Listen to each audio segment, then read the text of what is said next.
I'm Pablo, and with me is a longtime rider and fellow dev, Brett. Hey. I love you, Riot. Thank you for Silver Kale. I'm Brett, also known as Frost, and I'm the product lead here on League of Legends. It's Monday, May 19th, and we're here to talk to you all about some awesome stuff we got coming. But first, we have a little something to kick off the second act, so enjoy. Oh, cinematic, let's see.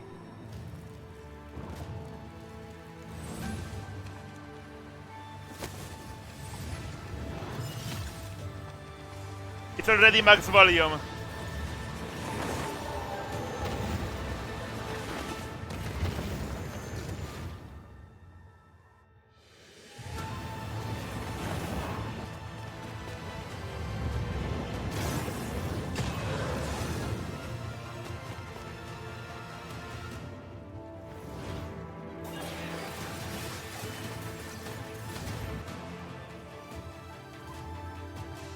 New Aram, okay, whoever plays Aram, I'm happy for you.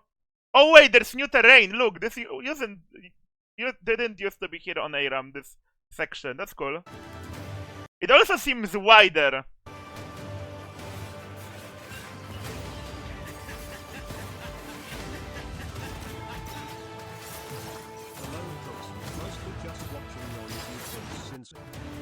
But thank you for the sub.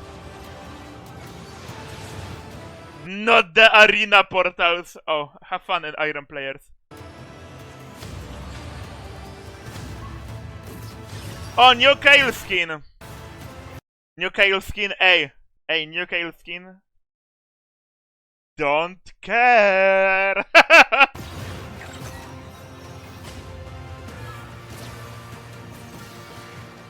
Oh, Exalted Morgana. Oh, she looks hot. Oh! It's coming back! Oh my god. I don't care about Spirit Blossom. Bridge. What was it called? The fucking Bilgewater Bridge is coming back. Nice. Finally. Amazing. Can we have the announcer, the Gangplank announcer in the main game now? Hey. W Riot! W Riot! I am very excited. Like, not sarcastic. Butcher's Bridge. I'm Riot Cadmus. Long time no see, gamers. I'm Riot Flux. We're here to talk a bit Gold more Flux. about the ARAM changes that you just saw. In Act 2, we're going to be adding multiple maps to ARAM. After Champ Select, when you load in, you'll randomly get one of 3 maps. The classic Howling Abyss, an old favorite, the Butcher's Bridge, and an all-new Spirit Blossom themed map, Cushion's Crossing. Our goal. That's so fucking sick. That's so nice. Like, just...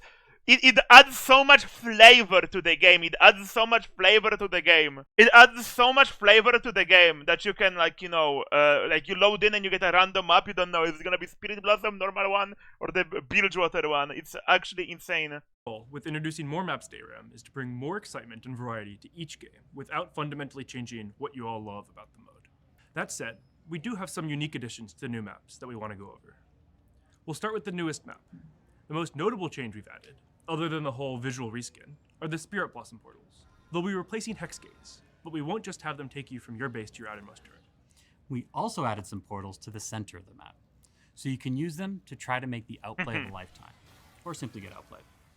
We can't wait to see the creative ways you'll find to use them. Additionally, we made some terrain adjustments to the middle of the map to make fights feel a little bit different than they do in the Howling Abyss, while still Yes, that was August. ARAM Fiesta. Just to manage expectations, we're experimenting with this as a season-themed map, so let us know how you like it. Moving over to the Butcher's Bridge. We know a lot of longtime ARAM enjoyers have fond memories of the old event map, and so do we. It's something that many of you have asked us to bring back. So we're bringing it back. And we even killed Gangplank again. No. We're not shipping that. No. Just... Can you kill Renekton so he's disabled for like a week? That would be a good change. Welcome back to the scenic haunting depths of Bilgewater, where you can become a pirate and maybe enjoy a power flower or two. Inspired by Arena. The flower brings back PDA. Don't show the flower to Blackjack, bro. Blackjack isn't watching right now, hopefully. He would have... No, he is. Oh, Blackjack, do you see the flower? Do you remember? These power flowers refund your cooldowns and give you some shielding, but they won't heal you. They grow in a new, small alcove located in the center of the bridge. We added them to be a new incentive to start fights, similar to health relics, which should keep things from being too stale for too long. Don't worry though, they aren't as powerful as they are in Arena, so they shouldn't impact the outcome of a fight unless it comes down to the smallest of margins. We also added cannons to both spawns, because are you really a pirate if you don't have cannons? W. No. These cannons It's looking like every map will play so unique, which I'm really excited. I mean, I never liked Aram too much, but those changes might make me actually try it aren't out. just good at getting you around the map. They're also a more interesting and aggressive way to get back into the action and knock enemies up where you land. Their range will depend on your furthest standing tower, which means if your inhibitor's down and the enemy is pushing in on you for the win, you could take advantage of the cannons and get a 5-person knockup, setting up your Yasuo for an amazing ultimate to turn the tables on the enemy team. Last, but certainly not least, we have the Howling Abyss. This is something us Aram mains call home. And because so many of you love the map as it is today, we didn't make any changes to it. Like we said, we wanted to preserve the core Aram experience. And we think that keeping Howling Abyss untouched will help with that. We also wanted to talk about a non-map related change that we have coming to Aram, champion cards. One long-standing piece of player feedback we've heard is that the amount of champions you can choose from in each game feels a little inconsistent. It could be frustrating if your teammates leave some rerolls on the table and you're stuck with 2 to 3 champs on the bench to choose from. So, in order to give you all more options more consistently, we're removing the reroll system and replacing it with champion cards. When you enter Champ Select, you'll be presented with 2 champs to choose from. You'll have a bit of time to pick one, at which point the other will go to the bench. This guarantees you'll get at least 10 champs to choose from in any lobby. And if you get lucky, you'll be given 3 champs to pick from. We considered always giving 3 options, but that might lead to getting some champs too reliably, and who wants a Nidalee, Ziggs, or Xerath in every one of their games? Good change. Good change. Because, like, one of the worst things about Aram was like, man, 4th player, man, please, can you roll for me? No, I cannot roll for you, bro. I don't want to lose my character, and I want to save rolls for the next game. But, bro, can you roll for me, please, bro? I don't want to play Tryndamere. We want to make sure that all of you Aram mains know how much we appreciate you, and we'll think of ways to keep Aram feeling fresh and loved. If you thought the Bridge of Progress, for example, had too many changes, this should be quite a bit less, as we focus mostly on slightly altering the map shape, as opposed to introducing more drastic changes like Snowball, Health Relic buffs, inhibitor rewards, and so on.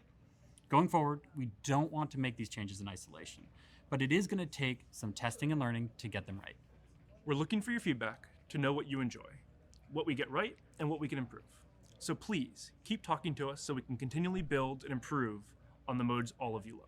We think that this new map pool will be a fun and exciting addition to Aram, but we want to get your feedback first before we commit to making this change permanent.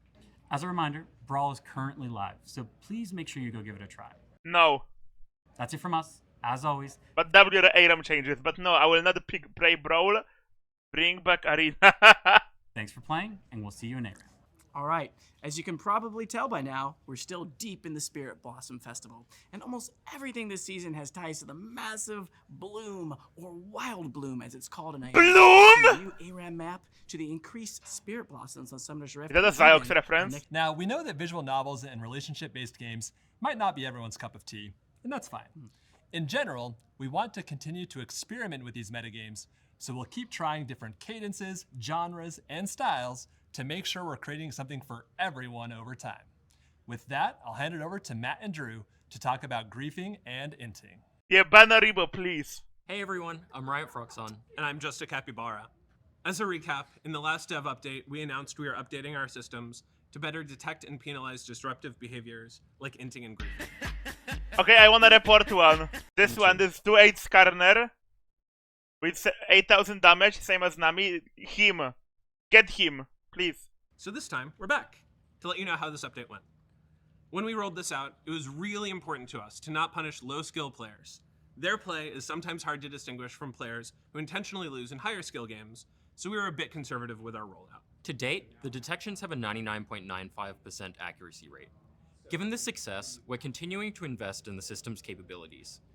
We'll also start holding higher skill games to a higher standard, since we know Diamond players don't ghost back to lane like Iron players might. So we'll start punishing more aggressively in those instances. Yes. Additionally, we're significantly increasing penalties for repeated leavers and toxic keyboard warriors. We've also seen a lot of your feedback on things that you felt were missing, like spamming Trundle Pillar or Nivea Wall or trolling TK ults on your teammates, so we've increased our detections to help identify those more accurately. At the time of recording, we're targeting these changes to go live with patch 25.11. Beyond this, we're also revising our current approach on ranked restrictions.